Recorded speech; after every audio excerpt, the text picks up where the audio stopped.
Il y a 5 ans, à Mossoul, en Afghanistan, un drone survole un village tandis qu'un homme court sur une route, attirant l'attention des talibans.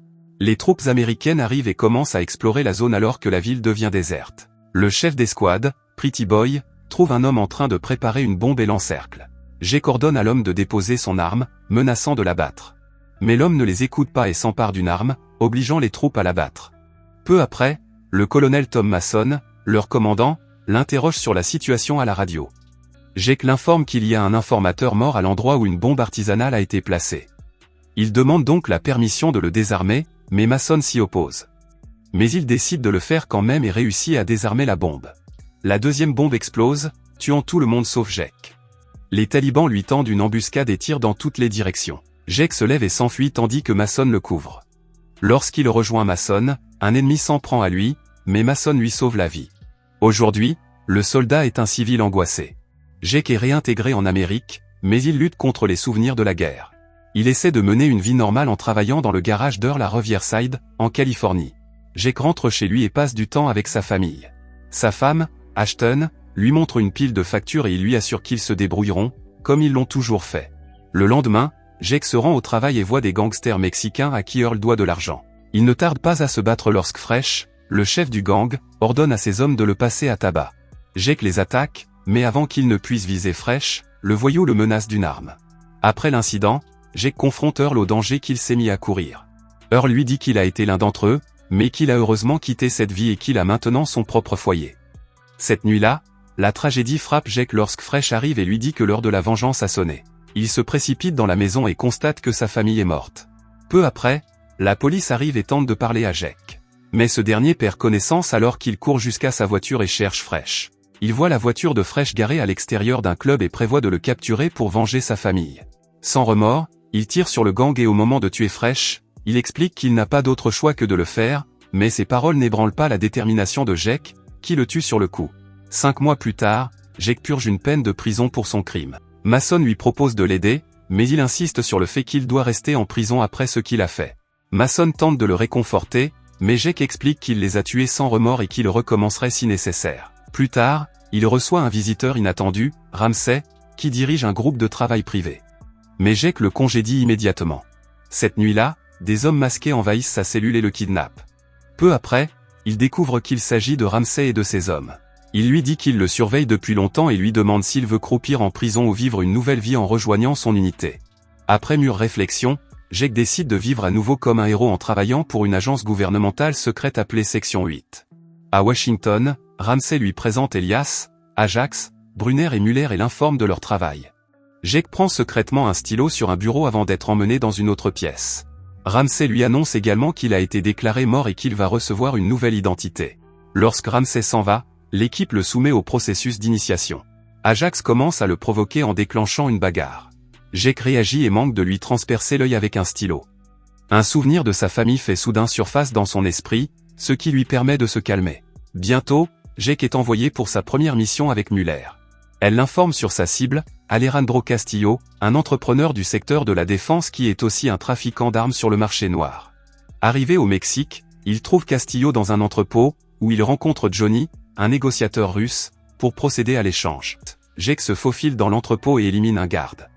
Le bruit attire leur attention et les monte l'un contre l'autre. Leur malentendu se transforme en fusillade et Jake en profite pour tuer tous les survivants. Il abat ensuite un Castillo, prend les dossiers et s'en va, épargnant 2 femmes innocentes. De retour à la base, Ramsey le réprimande pour avoir compromis l'intégrité de la mission en laissant des survivants derrière lui. Il le menace alors de le renvoyer en prison s'il n'obéit pas. Jake est licencié et Muller évalue ses performances. Le lendemain, Locke s'infiltre dans un hôtel pour éliminer une cible qu'il sait connue de Ramsey. L'homme tente de le soudoyer, mais ne le convainc pas. En sortant, les gardes le poursuivent, mais il parvient à s'enfuir à bord d'une voiture volée. Pendant ce temps, Jake emménage dans une nouvelle maison. Il trouve une photo datant de l'époque où il était en Afghanistan, qui lui rappelle une conversation avec Mason. Jake se sent coupable de l'avoir blessé, mais Mason atténue sagement sa culpabilité. Plus tard, Muller retrouve Jake dans un pub et ils discutent autour d'un verre. Il lui pose des questions sur Ramsey, mais elle lui répond qu'elle ne sait rien. Elle lui raconte qu'elle était dans l'armée, mais qu'elle a été réprimandée parce qu'elle avait frappé son commandant. Peu après, Ramsey les informe de leur nouvelle mission. La cible est un sénateur, Jim Graham. Ils doivent récupérer des informations numériques dans un dossier sensible et éliminer la cible. Ils chargent Muller de récupérer les fichiers pendant que Jake fait le guet, les autres étant des renforts. Ils arrivent ensuite en Californie déguisés en paysagistes. Mullet abat les gardes présents dans la pièce mais elle alerte la sécurité, ce qui compromet la mission. À ce moment-là, Jake poursuit Graham pendant que Mullet s'occupe des dossiers. Jake finit par coincer Graham, mais hésite lorsqu'il sait qu'il a une famille. Ajax les rattrape et tue Graham.